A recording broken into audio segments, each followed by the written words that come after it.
की जो चीजें हम लोग शुरू करेंगे वो शुरू करेंगे कहाँ, क्या कि प्रकाश के बारे में जो सबसे पहले सिद्धांत दिया गया वो क्या क्या सिद्धांत हैं। बात समझ में आ रहा है? तो सबसे पहला सिद्धांत जो इसमें है, जो सबसे पहला सिद्धांत है इसमें, तो देखो एक समय था जिस समय में साइंटिफिक वर्ल्ड में एक नाम बहुत ही तेजी से उभरा, करीब करीब 1650 ईस्वी की बात है। और उसी समय में न्यूटन बहुत हिटेड साइंटिस्ट था, बहुत हिट लिस्टेड साइंटिस्ट था, बहुत ही टॉप लेवल पे चल रहा था। क्यों कि उसी समय में जो है सो न्यूटन का गति का नियम आया, उसी समय में जो है न्यूटन ने जो है सो क्या दिया, गुरुत्वाकर्षण का नियम दिया। उसी समय में जो है सो न्यूटन ने गुरुत्वाकर्षण के खगोलीय पिंडों को जो केपलर के द्वारा दिया गया था उसका नियम दिया।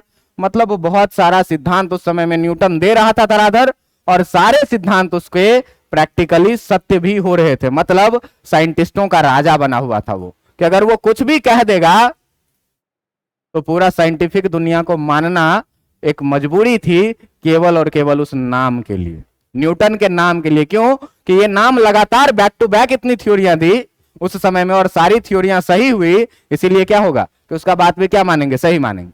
जैसे मान लीजिए कि हम आप लोगों को पढ़ाते हैं, तो पढ़ाते तो हम अगर कोई नया चीज पढ़ा दें तो आप लोग उसको सत्य मान लेते हैं। इसीलिए सत्य मान लेते हैं कि इससे पहले भी मैंने आपको जो चीजें पढ़ाई है वो सही थी। तो अगर कोई आदमी लगातार सही काम करता जाए और वो एक अगला चीज गलत भी पढ़ा दे तो आप क्या करिएगा, उसको सही मानिएगा। क्यों कि भाई इस आदमी का भौकाल है, वो आज तक गलत काम नहीं किया है, गलत चीज नहीं पढ़ाया है, तो तुमको ये गलत नहीं पढ़ाया होगा, ये बात मान लो। बात समझ में आ रहा है कि नहीं? जैसे हम तुम्हारा कॉपी देखे, कोई चीज गलत देखे हम तुरंत काट दें, लेकिन अगर हम एक क्वेश्चन गलत भी बनाए हुए हैं तो तुमको उस पर पेन चलाने के लिए 15 बार सोचना पड़ेगा कि सर बनाए हुए हैं। बात समझ में आ रहा है कि नहीं? मतलब कहीं ना कहीं आपके प्रीवियस वर्क का इफेक्ट आपके आगे वाले काम पर भी रहता है। बात समझ में आ रहा है? तो 1650 ईस्वी में इतनी सारी थ्योरियां देने के बाद सबसे पहले प्रकाश के बारे में भी जो थ्योरी दी थी वो किसने दी थी? न्यूटन ने ही दी थी। और जिस न्यूटन के थ्योरी का नाम था क्या, जिस न्यूटन के थ्योरी का नाम था क्या कि प्रकाश के कणिका का सिद्धांत। प्रकाश के कणिका का सिद्धांत। कण का मतलब होता है क्या? कण, जिस कण को आप लोग जानते हैं, कणिका का सिद्धांत। और इस कणिका के सिद्धांत को इंग्लिश में हम लोग बोलते हैं क्या? इंग्लिश में हम लोग क्या बोलते हैं? इसको बोलते हैं कॉर्पस्कल्स, कॉर्पस्क्यूलर थ्योरी, कॉर्पस्क्यूलर थ्योरी। और इस कॉर्पस्क्यूलर थ्योरी को जो देने वाले व्यक्ति थे, जो कौन थे? ये थे कौन? आपके न्यूटन। बात समझ में आ रहा है कि प्रकाश के सिद्धांत में भी अगर सबसे पहला सिद्धांत दिया गया तो वो किसके द्वारा दिया गया है? न्यूटन के द्वारा। और न्यूटन के प्रकाश का जो यह सिद्धांत है, इस सिद्धांत का नाम क्या पड़ा? न्यूटन्स कॉर्पस्क्यूलर थ्योरी, या प्रकाश के कणिका का सिद्धांत। इस कणिका के सिद्धांत में इन्होंने क्या कहा? सबसे पहले इन्होंने कहा कि ये जो है तो प्रकाश अत्यंत छोटे कणों का बना हुआ है। क्या बना हुआ है? अत्यंत छोटे कणों का बना है, अत्यंत छोटे कणों का बना है। और इस कण का नाम, इस कण का नाम जो इन्होंने दिया, इस कण का नाम इन्होंने क्या दिया? इस कण का नाम इन्होंने दिया क्या? इस कण को इन्होंने क्या बोला? कणिका। और कणिका को इंग्लिश में क्या बोलते हैं? कॉर्पस्कल। बात समझ में आ रहा है? अब इस कणिका के बारे में जो इन्होंने कहा, ये क्या क्या कहा, इस चीज पर जरा सा ध्यान देना। इस कणिका के बारे में इन्होंने क्या कहा कि यह सबसे पहले क्या कहा कि यह अत्यंत अत्यंत प्रत्यास्थ कण। अब देखो हिंदी माथा पर चढ़ेगा। प्रत्यास्थ का मतलब क्या होता है? इलास्टिक, ठीक ना? और इलास्टिक का मतलब आप लोग अगर सुने होइएगा तो कोई भी इलास्टिक चीज होता है क्या? जिसमें फ्लेक्सिबिलिटी ज्यादा हो, जैसे रबर है, इलास्टिक मटेरियल। तो ये कहा क्या कि यह अत्यंत प्रत्यास्थ इलास्टिक कण है। बात समझ में आ रहा है? कैसा कण है? इलास्टिक कण है। दूसरा बात क्या कि यह अत्यंत छोटा भी है। यह कैसा है?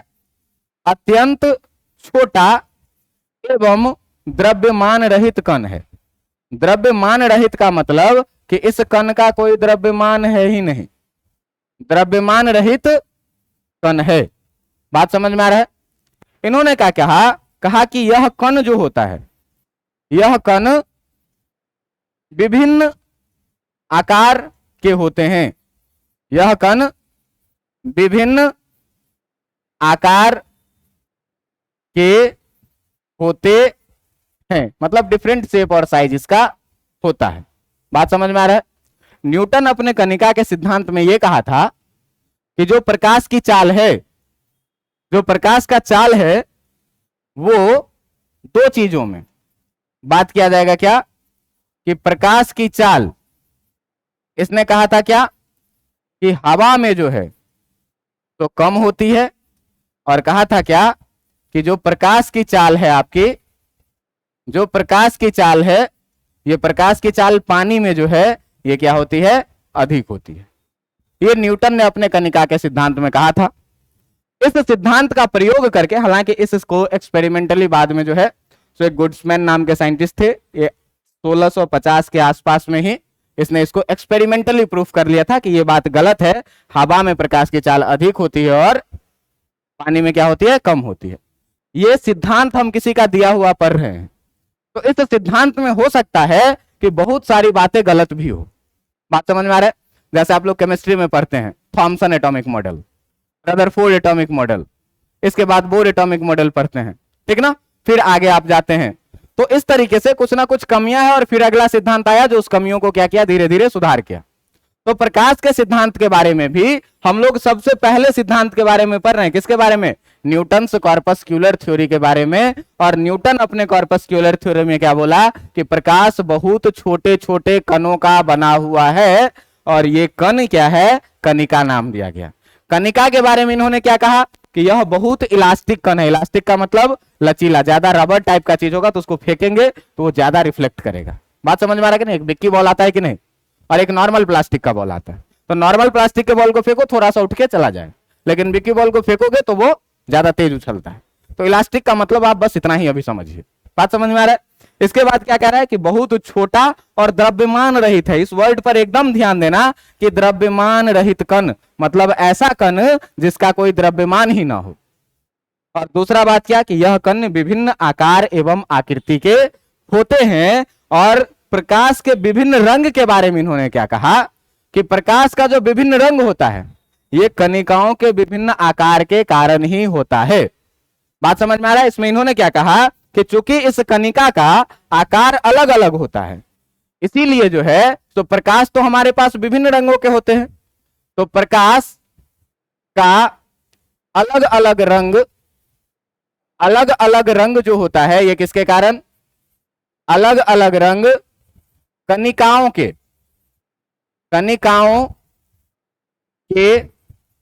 विभिन्न आकार, कणिकाओं के विभिन्न आकार एवं आकृतियों के कारण ही होता है।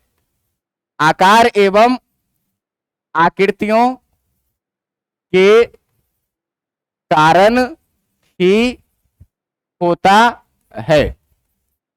बात समझ में आ रही है कि नहीं? क्या कहा इन्होंने अपने थ्योरी में? इन्होंने कहा कि प्रकाश जो डिफरेंट डिफरेंट लाल नीला पीला आपको दिख रहा है, ये सारे अलग अलग रंग जो हैं वो कणिकाओं के अलग अलग आकृति एवं आकार के कारण ही होते हैं।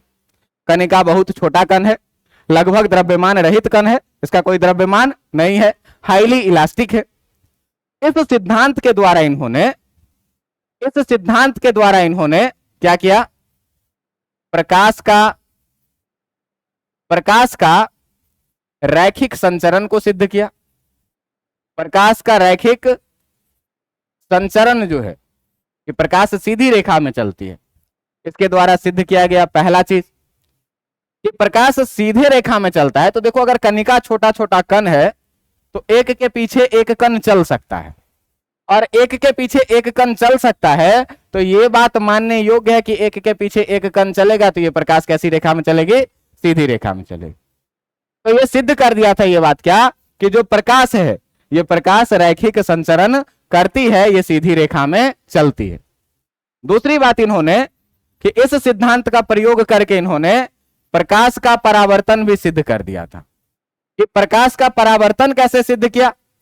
तो भाई प्रकाश का परावर्तन क्या कहता है प्रकाश का परावर्तन कहता है कि मान लीजिए कि ये एक कोई सा दूसरा माध्यम है, ठोस है, ठोस माध्यम है, तो प्रकाश का कण जब इस पर पड़ेगा कणिका के रूप में, तो यहां से टकराने के बाद ये क्या होगा, वापस फिर से इसी मीडियम में लौट जाएगा।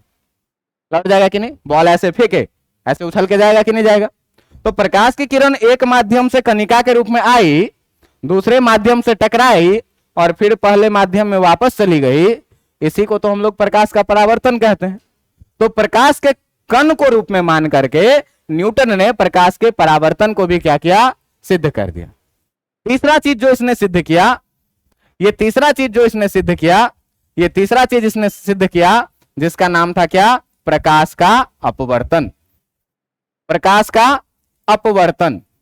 अब प्रकाश के अपवर्तन पर जाकर के जो है, तो आप देखिए कि प्रकाश के अपवर्तन के बारे में इसने क्या कहा। कहा क्या कि अगर यहां पर एक मीडियम है, मान लो कि ये मीडियम है क्या, पानी, और इधर है क्या, हवा। तो जब प्रकाश कणिका के रूप में हवा से पानी में गिरेगी, तो पानी ठोस चीज है, लगभग ठोस नहीं है, लिक्विड है, लेकिन हवा से ज्यादा डेंस मीडियम, और गुरुत्वाकर्षण का नियम उसी समय में था। तो किसी भी कण को जिसका द्रव्यमान अधिक होगा उतना तेज खींचेगा, और जितना द्रव्यमान कम होगा उतना कम बल से खींचेगा। तो कह रहे क्या कि ये जो कणिका है आपका, ये कणिका यहां से ठीक है सीधी रेखा में आएगी, लेकिन जैसे इस सतह पर आएगी तो ये चाह रही थी क्या कि हम सीधे जाएं। ये चाह रही थी कैसे कि हम सीधे जाएं, लेकिन इस बिंदु पर आने के बाद जो है सो पानी के मॉलिक्यूल के द्वारा ये डिफरेंट फोर्स ऑफ अट्रैक्शन से क्या होगा, खींचा जाएगा, और इस खिंचाव के कारण ये अपना नेट डिस्प्लेसमेंट के डायरेक्शन से क्या होगा, ये अपना दिशा क्या कर लेगा, बदल लेगा। और इसी घटना को हम लोग क्या कहते थे, प्रकाश का अपवर्तन कहते थे। क्या कि प्रकाश की किरण एक माध्यम से जब दूसरे माध्यम में प्रवेश करती है तो अपना दिशा क्या कर लेती है, बदल लेती है। इसके द्वारा इन्होंने ये भी प्रूफ कर दिया कि अगर यहां पर नॉर्मल डालेंगे, ये एंगल आई होगा, एंगल आर होगा, तो प्रकाश का परावर्तन का नियम angle I equal to angle R भी इन्होंने सिद्ध कर दिया था।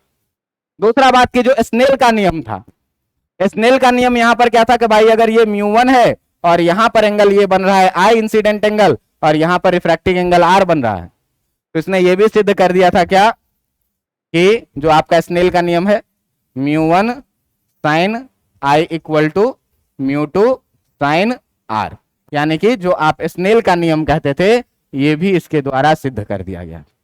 लेकिन इसके बाद की कोई भी घटनाएं न्यूटन अपने कणिका के सिद्धांत के द्वारा सिद्ध नहीं कर पाया। प्रकाश को कण मान करके तीन ही चीज को आप सिद्ध कर पाते हैं। क्या क्या? एक रैखिक संचरण। अभी तक हम लोग रे ऑप्टिक्स में जितना भी पढ़े हैं, सब जगह ये पढ़े हैं कि प्रकाश सीधी रेखा में संचरण करती है। हम रे ऑप्टिक्स में जितना भी चीज पढ़े हैं वो प्रकाश का परावर्तन था, और जितने भी चीजें पढ़ी है वो प्रकाश की अपवर्तन थी। इसके बाद की कोई घटनाएं नहीं थी, क्योंकि रे ऑप्टिक्स फिजिक्स का एक ऐसा ब्रांच है जिस ब्रांच में हम प्रकाश के किरणों के कणों के रूप का अध्ययन करते हैं। और प्रकाश को कण मान करके न्यूटन ने केवल तीन ही चीज को सिद्ध किया था, इसीलिए इसी तीन चीज को हम पूरा रे ऑप्टिक्स में पढ़े हैं। बात समझ में आ रहा है? लेकिन ये थ्योरी बहुत दिनों तक चलता है। प्रकाश के कणिका सिद्धांत का थ्योरी जो है सो बहुत दिनों तक चलता है, और चलने के समय में ये फेल्योर कहां पर होता है, ये जरा सा सुनिएगा कि लोग सवाल उठाने लगते हैं, डरते डरते ही, लेकिन लोग सवाल उठाने लगते हैं कि आप ये बताएं कि दुनिया में कौन सा ऐसा कण है जिस कण का द्रव्यमान ही ना हो। दुनिया की सबसे छोटी कण उस समय में इलेक्ट्रॉन थी, इलेक्ट्रॉन का भी द्रव्यमान था। उसके बाद जो है सो प्रोटॉन न्यूट्रॉन का भी कम द्रव्यमान था, उससे भी छोटा कण था। बाद में जो है सो न्यूक्लियस को भी तोड़ा गया पॉजिट्रॉन और न्यूट्रॉनों में, फिर वो भी टूटा क्वार्ज में। सबका द्रव्यमान है। तो भाई ये कौन सा आ गया, कहां से आ गया ये कण जिसका कोई द्रव्यमान ही नहीं है? इस पर सवाल उठने लगे, और सवाल उठने लगे तो इनकी थ्योरी क्या होगी, वहां पर फेल्योर हो गई। और इस थ्योरी के बाद जो लाइट की थ्योरी दी गई, ये थ्योरी दी गई किसके द्वारा, हाइगेन के थ्योरी द्वारा। इसके बाद जो दूसरी थ्योरी आई वो आई किसकी, हाइगेन्स थ्योरी। और हाइगेन्स थ्योरी, इसको हिंदी में भी हाइगेन्स ही लिखते हैं, नाम है, ठीक ना, हाइगेन्स का प्रकाश का तरंग सिद्धांत। प्रकाश का तरंग सिद्धांत, ध्यान दीजिएगा एकदम, ये हाइगेंस का प्रकाश का तरंग सिद्धांत है। और इस सिद्धांत में न्यूटन के बाद हाइगेंस दूसरे ऐसे साइंटिस्ट थे जिन्होंने प्रकाश के बारे में कोई सिद्धांत दिया। और प्रकाश को तरंग कहने वाले, क्योंकि पहले साइंटिस्ट हाइगेंस थे, इसीलिए इस सिद्धांत का नाम हाइगेंस का तरंग सिद्धांत भी कहा। तो हाइगेंस के तरंग सिद्धांत में इन्होंने क्या कहा कि जो प्रकाश है, प्रकाश यांत्रिक तरंगों का, प्रकाश कैसे, यांत्रिक तरंगों का बना है। प्रकाश यांत्रिक तरंगों का बना है। आपको ज्ञात हो कि यांत्रिक तरंग और विद्युत चुंबकीय तरंग दो प्रकार की तरंगे हैं हमारे पास, जिसमें यांत्रिक तरंग को संचरण करने के लिए माध्यम की आवश्यकता होती है। जैसे हम जो साउंड निकालते हैं, ये साउंड हमारा क्या है, यंत्र से उत्पन्न होता है, और यंत्र से उत्पन्न होता है, वोकल कॉर्ड से उत्पन्न होता है, ये यांत्रिक तरंग है और इसको चलने के लिए माध्यम की आवश्यकता होती है। अगर निर्वात कर दिया जाए इस जगह को तो हम एक दूसरे की आवाज को सुन नहीं पाएंगे, क्योंकि यहां पर कोई माध्यम नहीं है। बात समझ में आ रहा है? और जो विद्युत चुंबकीय तरंगें होती है उसको संचरण करने के लिए किसी माध्यम की आवश्यकता नहीं होती। तो आप यहां पर यह बात ध्यान रखेंगे इस बात को कि इसको संचरण के लिए, यांत्रिक तरंग के संचरण के लिए जो है, यांत्रिक तरंग के संचरण के लिए, यांत्रिक तरंग के संचरण के लिए माध्यम की आवश्यकता होती है। ये हाइगेंस ने नहीं कहा था, ठीक ना, ये बातें पहले से ही प्रूव्ड थी कि इसके चलने के लिए जो है सो माध्यम की आवश्यकता होती है। किसके? यांत्रिक तरंग के। तो जैसे ही हाइगेंस ने कहा कि प्रकाश यांत्रिक तरंगों का बना है, और प्रकाश को यांत्रिक तरंग मान करके, प्रकाश को यांत्रिक तरंग मान करके इसने जो सिद्ध किया, इस सिद्धांत के द्वारा इन्होंने, इस सिद्धांत के द्वारा इन्होंने, इस सिद्धांत के द्वारा इन्होंने किन किन चीजों को सिद्ध किया? तो पहला में रैखिक संचरण को भी सिद्ध किया। कहोगे कि सर तरंग तो ऐसे चलती है, तरंग तो ऐसे चलती है, तो ये रैखिक संचरण कहां है? तो प्रकाश के बारे में कहा गया क्या कि इस प्रकाश का जो तरंग दैर्घ्य है, वेवलेंथ है, ये बहुत छोटा वेवलेंथ है। एंगस्ट्रम में हम लोग मेजर करते हैं। एंगस्ट्रम कितना होता है? 10 का पावर -10 मीटर, मतलब 1/10 का पावर 10। कितना छोटा मिलेगा? बहुत छोटा। तो अगर छोटा सा वेवलेंथ होगा तो ये वेव कैसा दिखेगा? ऐसा दिखेगा कि नहीं दिखेगा? ये सीधी रेखा में ही चलती है। बात समझ में आ रहा है कि नहीं? तो बहुत छोटा वेवलेंथ का होता है तो वो सीधी रेखा में ही दिखता है, लेकिन है क्या? तरंग। बात समझ में आ रहा है कि नहीं? तो इसके द्वारा इन्होंने क्या किया? रैखिक संचरण को भी प्रूफ किया। दूसरी बात, परावर्तन को भी इसने प्रूफ कर दिया। तीसरी बात, अपवर्तन को भी इसने प्रूफ कर दिया। अपवर्तन को प्रूफ करने के बाद चौथा में विवर्तन को भी इसने क्या किया? प्रूफ कर दिया। बात समझ में आ रहा है कि नहीं?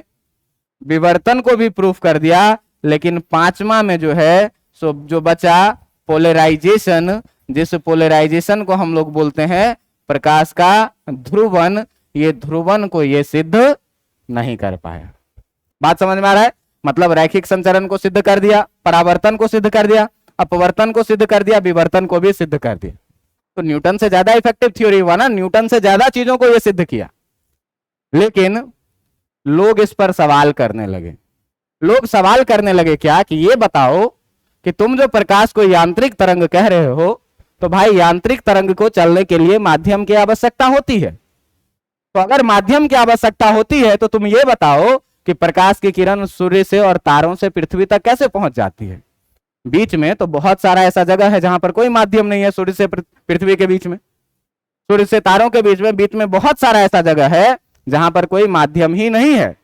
अब जो कोई माध्यम नहीं है तो बताइए कि कैसे प्रकाश की किरण जो है सो सूर्य से आप तक पहुंच जा रही है? कैसे तारों से प्रकाश की किरण आप तक पहुंच जा रही है? तो इसने कहा था क्या? इसने कहा था क्या?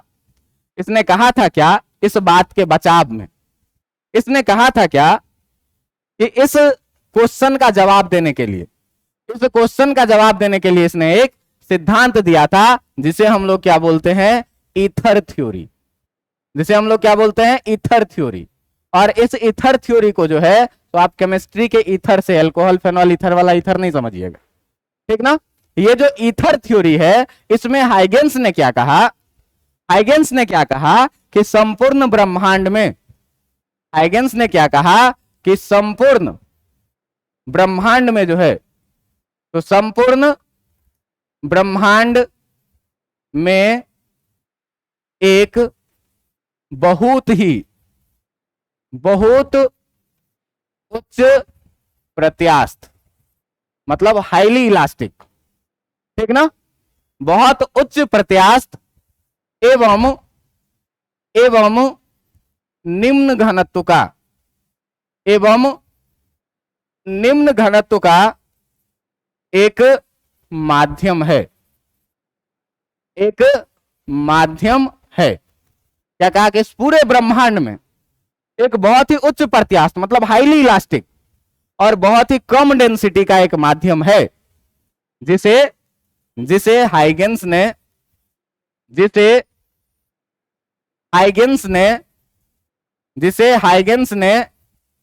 ईथर का नाम दिया, जिसे हाइगेंस ने क्या नाम दिया, ईथर का नाम दिया। इस प्रश्न के जवाब में इसने क्या कहा कि इस पूरे ब्रह्मांड में, लोगों ने सवाल किया क्या भाई कि सूर्य से पृथ्वी की किरण कैसे पहुंचती है, प्रकाश की किरण पृथ्वी पर, जब कोई माध्यम ही नहीं है बीच में। तो इसने क्या कहा कि इस पूरे ब्रह्मांड में एक बहुत ही हाईली इलास्टिक, उच्च प्रत्यास्थ का मतलब क्या कि इसका जो इलास्टिसिटी होगा ये क्या होगा, बहुत ज्यादा होगा, और बहुत लो डेंसिटी, निम्न घनत्व, निम्न घनत्व का मतलब इसका डेंसिटी जो रो होगा ये क्या होगा, बहुत कम। तो उस समय में इलास्टिसिटी का खोज हो चुका था और उस पर फॉर्मूला डिराइव हो चुका था, और इलास्टिसिटी में स्पीड का जो फॉर्मूला था वो था कितना, root under E upon rho, जहां ई इलास्टिसिटी, रो डेंसिटी और वी स्पीड थी। तो कहा कि हाई इलास्टिक है, तो हाई इलास्टिक का मतलब वेलोसिटी भी क्या, हाई, और लो डेंस का मतलब वेलोसिटी क्या, और हाई। सही बात है भाई, प्रकाश की किरण की स्पीड तो बहुत ज्यादा है, तो हाई इलास्टिक है, लो है, चलो ठीक है बात। लेकिन कहा कि ऐसा माध्यम है, इतना कम घनत्व का माध्यम है जिसको इंसान फील ही नहीं कर सकता है, एहसास ही नहीं कर सकता है। तो जब इंसान एहसास ना करे, हम लोग हवा में हैं तो हवा का एहसास होता है कि नहीं, माध्यम बदल के पानी में जाते हैं तो एहसास बदलता है कि नहीं, तो माध्यम बदल रही है तो अपना एहसास भी बदल रहा है। तो ये ऐसा कौन सा माध्यम है जिसको इंसान एहसास ही नहीं कर सकता? तो यहां पर इसकी थ्योरी क्या हो जाती है, फेल हो जाती है। क्यों कि अपने थ्योरी के बचाव में ये दिया था। हर आदमी चाहता है क्या कि हम अपना जो सिद्धांत दें वो सिद्धांत लंबे समय तक चले, मेरा ही नाम हो। बात समझ में आ रहा है कि नहीं? तो इस थ्योरी के बचाव में इसने एक थ्योरी दिया, किसका, ईथर थ्योरी। और ईथर थ्योरी में इसने क्या कहा कि इस पूरे ब्रह्मांड में एक माध्यम है जिस माध्यम का इलास्टिसिटी बहुत ही हाई है, और हाई इलास्टिक होने के साथ साथ ये जो है सो बहुत ही कम डेंसिटी का है, लो डेंस है। तो इसका मतलब इलास्टिसिटी अधिक तो वेलोसिटी अधिक, और डेंसिटी कम तो वेलोसिटी और अधिक। बात समझ में आ रहा है कि नहीं? तो ये लाइट का स्पीड बहुत अधिक है, ठीक बात है, लेकिन ये थ्योरी यहां पर क्या हो गया, खत्म हो गया। क्या कि लोग इस पर सवाल करने लगे क्या कि भाई ये तुम्हारा चलेगा नहीं कि एक ऐसा माध्यम जिसको इंसान फील ही ना कर पाए, ऐसा हो ही नहीं सकता। बात समझ में आया कि नहीं? तब इसके बाद जो है सो तीसरा थ्योरी लेकर के आते हैं। तीसरा थ्योरी लेकर के आते हैं कौन? तीसरा थ्योरी लेकर के आते हैं कौन? मैक्सवेल, ठीक ना। और इसको बोलते हैं क्या? Maxwell's electromagnetic theory of light wave. Electromagnetic wave theory Hindi में बोलेंगे तो मैक्सवेल का विद्युत चुंबकीय तरंग का सिद्धांत। बात समझ में आ रहा है? तो मैक्सवेल थ्योरी में जो है सो मैक्सवेल ने क्या कहा अपने थ्योरी में, उसी के थ्योरी में इसको हाइगेंस को सलाह दिया क्या कि भाई तुम अपने थ्योरी में अगर एक छोटा सा चेंज कर लो ना, तुम्हारी सारी बातें सही है। और हाइगेंस और मैक्सवेल लगभग एक ही समय पर रिसर्च कर रहे थे। तो एक ही समय पर रिसर्च कर रहे थे, तो मैक्सवेल अपना थ्योरी पहले दे दिया, हिट भी कर गया। और हाइगेंस ने जो है, हाइगेंस ने पहले दिया और हिट भी किया, क्योंकि हाइगेंस वेव मान करके बहुत ज्यादा रिसर्च कर चुका था। बहुत ज्यादा सिद्धांत दे चुका था। इतना सिद्धांत दिया कि आप सोचिए कि आपको पूरा हाइगेंस के इर्द गिर्द ही इस चैप्टर को पढ़ना है। बस मैक्सवेल इसमें एक छोटा सा सुधार कर दिया था। मैक्सवेल क्या बोला हाइगेंस को कि भैया तुम्हारा सारा बात सही है, केवल तुम लाइट को क्या कह दो, लाइट इज, ठीक ना। अच्छा इंग्लिश क्यों लिखने लगे। हाइगेंस ने क्या कहा कि जो प्रकाश है, ये प्रकाश क्या है, विद्युत चुंबकीय तरंग है। प्रकाश क्या है, विद्युत चुंबकीय तरंग है। अब विद्युत चुंबकीय तरंग को चलने के लिए जो है सो भैया माध्यम की आवश्यकता नहीं होती है, माध्यम की आवश्यकता नहीं होती है। और जब माध्यम की आवश्यकता नहीं होती है तो हाइगेंस का तो सारा सवाल ही सॉल्व हो गया। एक ही बात। अच्छी बात यह है कि मैक्सवेल इसको विद्युत चुंबकीय तरंग मान करके भी उतने ही बातों को सिद्ध कर पाया जितना हाइगेंस ने किया था। पोलराइजेशन ये भी नहीं कर पाया, ध्रुवन को ये भी सिद्ध नहीं कर पाया। बाद में हाइगेंस मैक्सवेल के बात से सहमत भी हो जाते हैं, और हम दोनों आदमी जब एक बात से सहमत हो गए तो फिर हम दोनों अलग अलग नहीं हुए। बात समझ में आ रहा है। मतलब हाइगेंस के थ्योरी में ये बात सुधार हो गई कि प्रकाश की किरण जो है ये यांत्रिक तरंग नहीं है, ये कैसा तरंग है, विद्युत चुंबकीय तरंग है, जिसको चलने के लिए किसी माध्यम की आवश्यकता नहीं होती है। अब बच गया एक ध्रुवन, ठीक ना। तो ध्रुवन को सिद्ध किया किसने, ध्रुवन को सिद्ध किया किसने, आइंस्टीन ने। इसी बीच में आइंस्टीन अपना एक थ्योरी लेकर के आते हैं और एक अलग ही थ्योरी लेकर के आते हैं। तो आइंस्टीन का जो इस पर विचार था चौथा थ्योरी में, जो आइंस्टीन का इस पर विचार था इसमें, और इसमें जो है सो लोग और भी साइंटिस्ट का नाम लेते हैं, प्लैंक्स का भी नाम लेते हैं, लेकिन प्लैंक्स और आइंस्टीन की मिली जुली थ्योरी है। बात समझ में आ रहा है। फेमस ज्यादा आइंस्टीन हुए तो आइंस्टीन का नाम हम लोग लेते हैं, कई जगहों पर प्लैंक्स का भी नाम लिया जाता है। बात समझ में आ रहा है, क्योंकि इसमें प्लैंक्स कांस्टेंट का यूज है। बात समझ में आ रहा है, आपको ड्यूअल नेचर में दिखा होगा, ठीक है। hc/λ हम लोग एनर्जी को लिखते थे, है ना, और mc² इक्वल टू mc² यहां लिखते थे, तो दोनों में संबंध है, एक ही समय की चीजें हैं, तो इसको आप प्लैंक्स थ्योरी बोले चाहे आइंस्टीन थ्योरी बोले। आइंस्टीन ने क्या बोला कि प्रकाश जो है, आइंस्टीन क्या बोला कि जो प्रकाश है वह ऊर्जा का छोटे छोटे, थोड़ा सा यहां पे कुछ ज्यादा ही हो गया, प्रकाश ऊर्जा के छोटे छोटे पैकेटों के रूप में संचरण करती है। प्रकाश ऊर्जा के छोटे छोटे पैकेटों के रूप में संचरण करती है। अब जब संचरण करती है भैया, तो इस पैकेट का नाम इन्होंने क्या दिया, इस पैकेट का नाम इन्होंने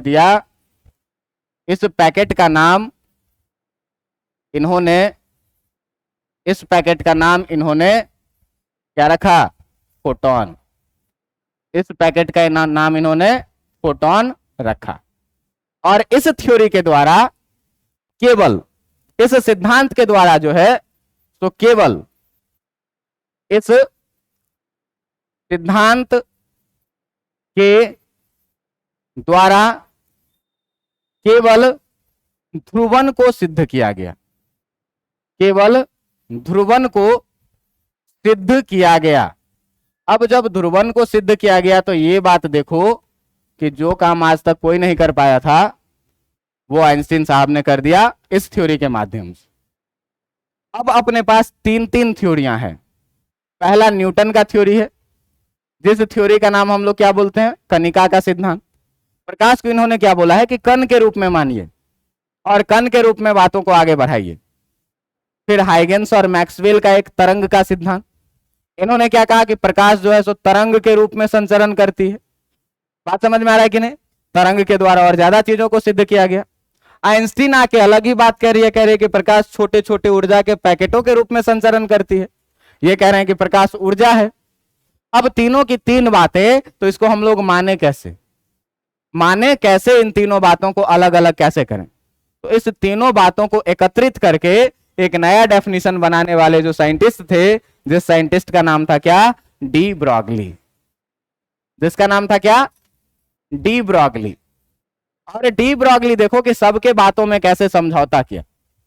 तो प्रकाश का हम लोग जहां भी परिभाषा पढ़ते हैं सबसे पहला लाइन लिखा होता है क्या, कि प्रकाश ऊर्जा का एक स्रोत है।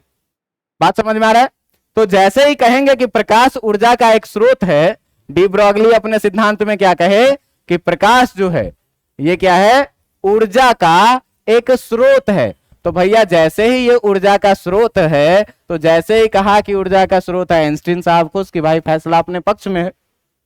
बात समझ में आ रहा है कि ऊर्जा आइंस्टीन साहब कहते, डी ब्रॉगली भी कह रहा है कि प्रकाश ऊर्जा का एक स्रोत है। दूसरे लाइन में इसने क्या कहा, दूसरे लाइन में इसने क्या कहा कि प्रकाश की दोहरी नीति होती है। प्रकाश की कितनी नीति होती है, दोहरी नीति होती है, दोहरी नीति होती है। और दोहरी गुण के कारण, इसका जो दोहरी गुण है, दोहरी गुण है ये कैसा, प्रकाश का दोहरी गुण है, जिसमें पहला गुण इसने क्या कहा कि पहला गुण प्रकाश जो है सो कण के रूप में भी व्यवहार करती है। प्रकाश कण के रूप में भी क्या करती है, व्यवहार करती है। और प्रकाश ही जो है सो ये तरंग के रूप में भी क्या करती है, व्यवहार करती है। प्रकाश तरंग के रूप में भी क्या करती है, व्यवहार करती। तो डी ब्रॉगली ने क्या कहा कि प्रकाश ऊर्जा का एक स्रोत है, आइंस्टीन का बात सही। इसके बाद इसने क्या कहा कि प्रकाश के पास जो है, तो प्रकाश के पास जो है, तो प्रकाश की जो है वो कितनी गुण है, दोहरी गुण है। इसके पास दोनों प्रकृति है, द्वैत प्रकृति है। अच्छा लैंग्वेज लगेगा अगर यहां पर हम लोग द्वैत प्रकृति लिखे। प्रकाश द्वैत प्रकृति की होती है। प्रकाश कैसे होती है, द्वैत प्रकृति की होती है, द्वैत प्रकृति की है। और द्वैत प्रकृति की है तो कौन कौन सा, प्रकाश एक तो कण के रूप में और दूसरा किस रूप में, तरंग के रूप में। लेकिन अब इसमें इसने रिस्ट्रिक्शन लगा दिया। रिस्ट्रिक्शन क्या लगाया, तो इसने अपने रिस्ट्रिक्शन में क्या कहा कि प्रकाश के यदि हम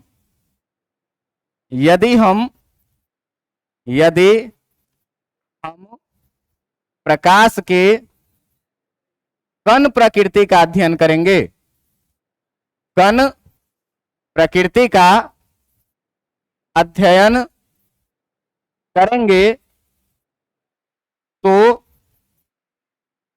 तरंग प्रकृति का नहीं, तो तरंग प्रकृति का नहीं। और दूसरा बात क्या कि यदि तरंग प्रकृति का अध्ययन करेंगे तो कण के प्रकृति का अध्ययन नहीं करेंगे। यदि हम प्रकाश के कण प्रकृति का नहीं, यदि तरंग प्रकृति का अध्ययन करेंगे तो कण प्रकृति का अध्ययन नहीं करेंगे। कहने का मतलब यदि हम प्रकाश के तरंग प्रकृति का अध्ययन करेंगे, तरंग प्रकृति का अध्ययन करेंगे तो कण प्रकृति का नहीं। इसका मतलब क्या हुआ कि एक समय में प्रकाश के एक ही प्रकृति का अध्ययन करना है, या तो कण के प्रकृति का अध्ययन करना है या तो तरंग के प्रकृति का अध्ययन करता है। तो प्रकाश को कण के रूप में हम लोग जहां पढ़ते हैं उसे किरण प्रकाशिकी कहते हैं, जो अभी तक पढ़ रहे थे। और अब जो प्रकाश को तरंग के रूप में पढ़ेंगे उसे हम लोग क्या कहेंगे, प्रकाश के तरंग प्रकृति का अध्ययन करेंगे, और ये वेव ऑप्टिक्स हो। बात समझ में आ रही है? तो ये इतना बड़ा इंट्रोडक्शन के बाद हम लोग देखेंगे क्या कि प्रकाश के कण के रूप का अध्ययन, प्रकाश के कण के रूप का अध्ययन जो करना है, प्रकाश के कण के रूप का अध्ययन जो करना है वो किस में करना है, किरण प्रकाशिकी में, जो अभी तक हम लोग पढ़ रहे थे। किरण प्रकाशिकी का मतलब क्या, ये था अपना क्या, रे ऑप्टिक्स, या इसी को हम लोग क्या बोलते थे, जियोमेट्रिकल ऑप्टिक्स भी, या इसी को हम लोग क्या बोलते थे, जियोमेट्रिकल ऑप्टिक्स भी। बातें समझ में आ रही है कि नहीं?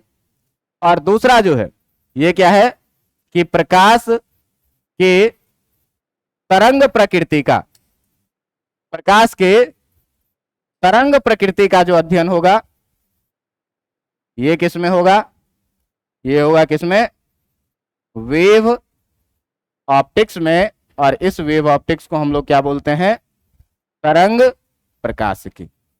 इसको क्या बोलते हैं, तरंग प्रकाशिकी। तो ये था क्या, पूरा का पूरा ऑप्टिक्स। कि लाइट कैसे ड्यूअल नेचर का है, कैसे थ्योरियां चल के आई, किस तरीके से कंक्लूड किया गया और कैसे ऑप्टिक्स के अध्ययन को दो भागों में बांटा गया। अब देखिए कि अब यहां से जो है तो अपना चैप्टर शुरू होगा, जिस चैप्टर का नाम होगा क्या, जिस चैप्टर का नाम होगा क्या, वेव ऑप्टिक्स। अभी तक इसका इंट्रोडक्शन चल रहा था और इस वेव ऑप्टिक्स को हम लोग क्या बोलेंगे, तरंग प्रकाशिकी। अब देखिए कि मैं इसमें आज बस इंट्रोड्यूस करूंगा कि इसमें हम लोगों को पढ़ना क्या क्या है।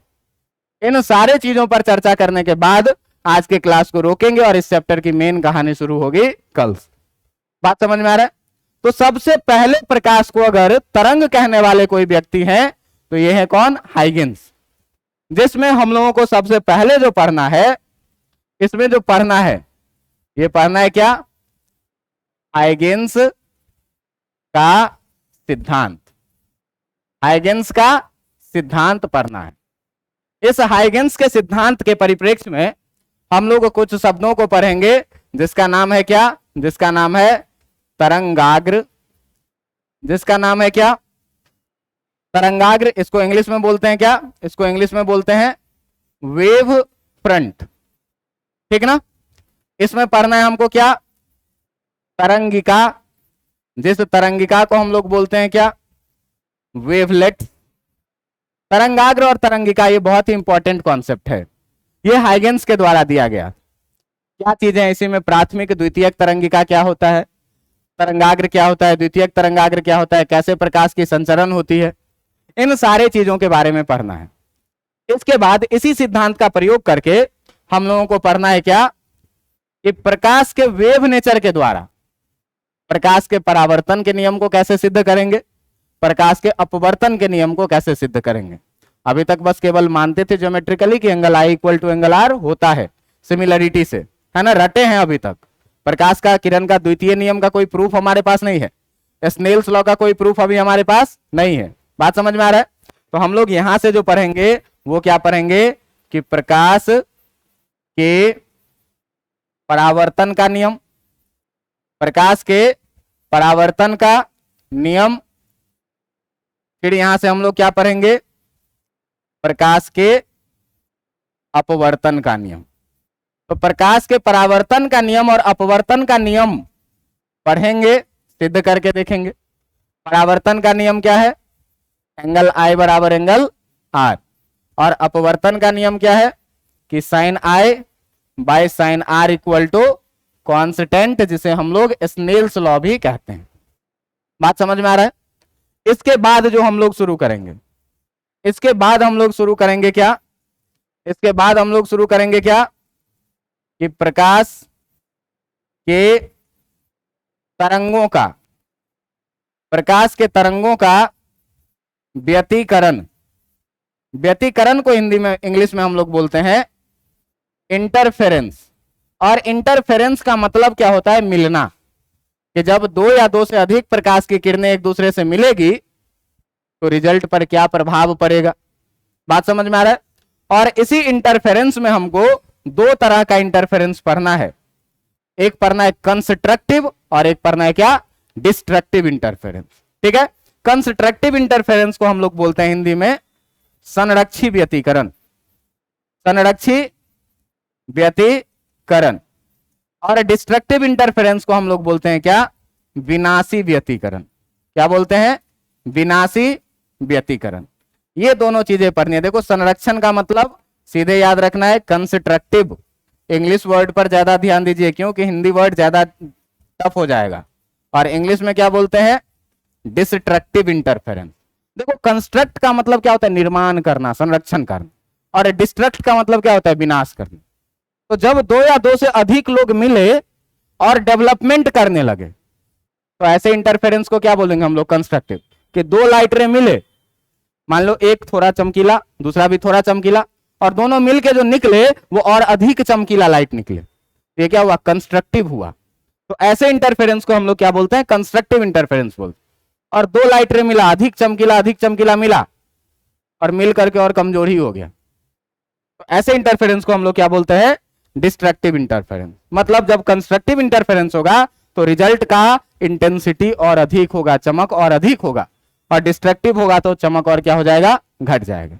इन चीजों को हमको पढ़ना है और इसी बेसिस पर जो है सो हम आगे पढ़ेंगे इसमें क्या, आगे हम लोग इसमें पढ़ेंगे क्या, यंग्स को ध्यान में रख के, यंग्स का सिंगल स्लिट एक्सपेरिमेंट जिसको आप एक छिड़ी बोल सकते हैं, मेरे ख्याल से आपके किताब में होगा कि नहीं, होगा ही, होना चाहिए, सिंगल स्लिट एक्सपेरिमेंट। और इसके बाद हम लोग पढ़ेंगे क्या, यंग्स का ड्यूअल स्लिट एक्सपेरिमेंट। इस ड्यूअल स्लिट एक्सपेरिमेंट को जो है तो शॉर्ट में बोला जाता है क्या, YDSE। बहुत इंपॉर्टेंट चीज है ये, बहुत इंपॉर्टेंट चीज है, 5 नंबर लाइक चीज है, यंग्स ड्यूअल स्लिट एक्सपेरिमेंट। इसके बाद जो इस चैप्टर में आपके पास बचेगा, वो 2 चीज बचेगा। एक बचेगा क्या कि एक बचेगा डिफ्रैक्शन, जिस डिफ्रैक्शन को हम लोग हिंदी में क्या बोलते हैं, विवर्तन। अब ये देखो डिफ्रैक्शन क्या होता है, तो प्रकाश के बारे में हम लोग क्या जानते हैं कि प्रकाश सीधी रेखा में चलती है। तो जब भैया टॉर्च से प्रकाश की किरण निकली सीधे, तो इसको सीधे जाना चाहिए था कि नहीं, ये ऐसे मुड़ता क्यों है, मुड़ जाता है ना, फैल जाता है ना। तो जब भी प्रकाश की किरण किसी भी शार्प कॉर्नर से गुजरेगी तो इसके डायरेक्शन में चेंज आना ही आना है। तो अचानक से शार्प कॉर्नर से गुजरने से डायरेक्शन में अगर चेंज आएगा तो इसी को हम लोग क्या बोलते हैं, प्रकाश का विवर्तन। जैसे देखो यहां से प्रकाश की किरण निकल रही है, तो इसको क्या चाहिए कि यहां से सीधे जाए और वहां दीवार में लगे, लेकिन उस कोने में बैठे बच्चे को भी दिख रहा है कि नहीं दिख रहा है। इसका मतलब क्या कि यहां से प्रकाश की किरण जब निकली है शार्प कॉर्नर से तो थोड़ी सी बेंड हुई है कि नहीं। आप अपने अपने बेंच के पास में छाया देखिए, आप छाया देखिएगा तो आपको लगेगा क्या कि आपका जो छाया है वो प्रकाश की किरण अगर यहां से जा रही है तो सीधे बनना चाहिए था, लेकिन प्रकाश की छाया थोड़ी सी दूर जाती है कि नहीं जाती है, मुड़ती है कि नहीं मुड़ती है, सीधे नीचे तो नहीं बन जाती है कि नहीं। गेट पे देखिए कि गेट पे अगर धूप आई और उस खिड़की से धूप आ रही है तो इस लाइट को तो सीधे आके चले जाना चाहिए था ना, ये लाइट ऐसे फैल क्यों रही है। तो जब भी शार्प कॉर्नर से लाइट गुजरेगी तो क्या होगी कि उसके डायरेक्शन में सडन चेंज आएगा, और सडन चेंज आएगा इसी को क्या बोलते हैं हम लोग, डिफ्रैक्शन ऑफ लाइट। बात समझ में आ रहा है। और इसके बाद जो आपको पढ़ना है, ये क्या पढ़ना है, पोलराइजेशन ऑफ लाइट। और इस पोलराइजेशन ऑफ लाइट को हम लोग हिंदी में क्या बोलते हैं, ध्रुवन बोलते हैं।